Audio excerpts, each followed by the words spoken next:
देखिए, अब है adjustment of capital. Adjustment of capital हम तीन तरीके से करते हैं, on the basis of old partners capital, on the basis of new partner capital, और third is capital given of firm.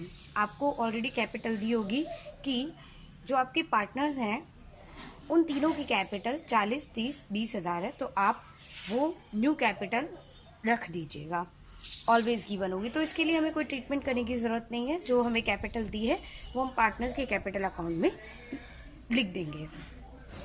आती है बात on the basis of old partners capital और on the basis of new partner capital. बहुत easy है, even हम C का तो कर भी चुके हैं।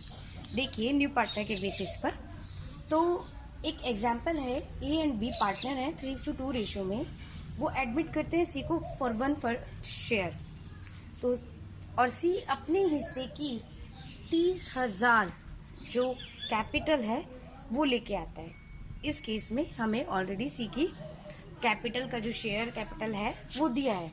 या तो हमें अगर ओल्ड पार्टनर्स के लिए है तो ओल्ड पार्टनर्स की कैपिटल दी होगी, और अगर हमें न्यू पार्टनर के लिए बोला है तो हमें न्यू पार्टनर की कैपिटल दी होगी इस बेस में।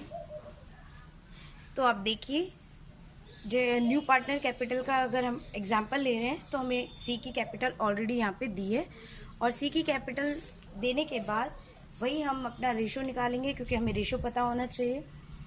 तो ओल्ड रेशो हमारा है, जो ओल्ड पार्टनर है ए बी, रेशो है 3:2, न्यू पार्टनर है सी, और शेयर जो है सी का वो है 1/4।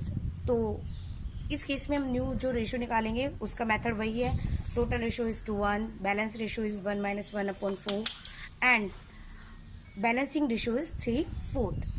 अब हमें बोला गया है कि ए अपने के लिए कैपिटल लेके आया है, तो इस केस में हम क्या करेंगे, देखिए हमने पार्टनर का न्यू रेशो निकाला है, और ये मैं आपको पहले भी बता चुकी हूँ। आप पार्टनर का न्यू रेशो इस तरीके से निकालेंगे, बैलेंस रेशो को पार्टनर्स के ओल्ड रेशो से मल्टीप्लाई कर कर। इसके बाद आती है बात कि अगर हम न्यू पार्टनर के बेसिस पर करते हैं तो हमें यहाँ पे न्यू पार्टनर की कैपिटल दी है। देखिए, न्यू पार्टनर हमारा सी है, सी की कैपिटल है 30,000, सी का शेयर 1/4, तो form total capital on the basis of new partner. तो उसके लिए हमारा फॉर्मूला है new partners capital into opposite share of new partner, और इसलिए कैपिटल है 30,000 और अपोजिट शेयर है 4/1। तो टोटल फॉर्म ऑफ कैपिटल कितनी होगी, 1,20,000।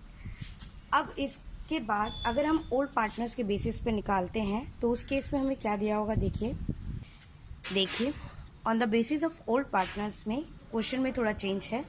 ए और बी पार्टनर है 3:2, they admit to C for 1/4 share, and इस केस में आपको ए और बी मतलब ओल्ड पार्टनर्स की कैपिटल दी होगी। ओल्ड पार्टनर्स की जो कैपिटल दी है वो हम देखेंगे सॉल्यूशन करने में कि ओल्ड पार्टनर क्या है हमारे, ए एंड बी।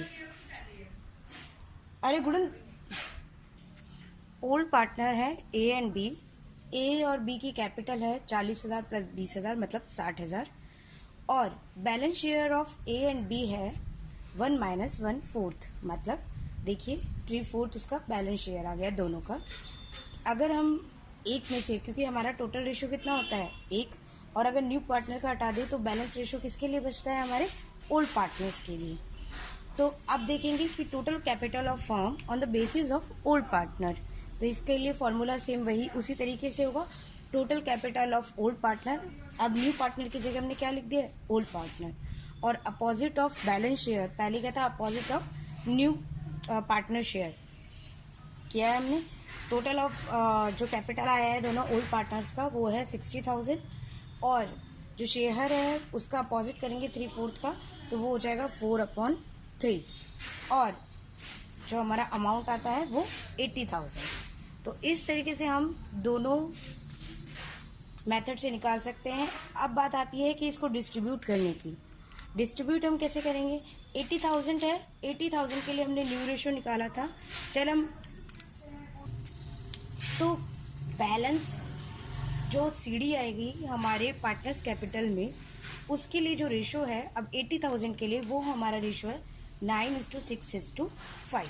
तो हम जो पार्टनर्स की क्लोजिंग कैपिटल रखेंगे वो न्यू रेशो के बेसिस पे रखेंगे, जो मैंने आपको निकाल कर दिखाया था।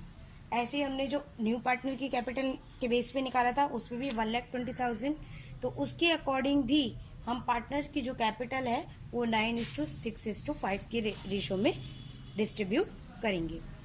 कैपिटल गिवन ऑफ फर्म मैंने आपको बताया था, इसमें ऑलरेडी आपको कैपिटल दी होगी 3 पार्टनर्स की। आप इसे पार्टनर्स कैपिटल अकाउंट में डेबिट साइड बैलेंस सीडी के नाम से शो कर देंगे, जो आपको क्वेश्चन में दिया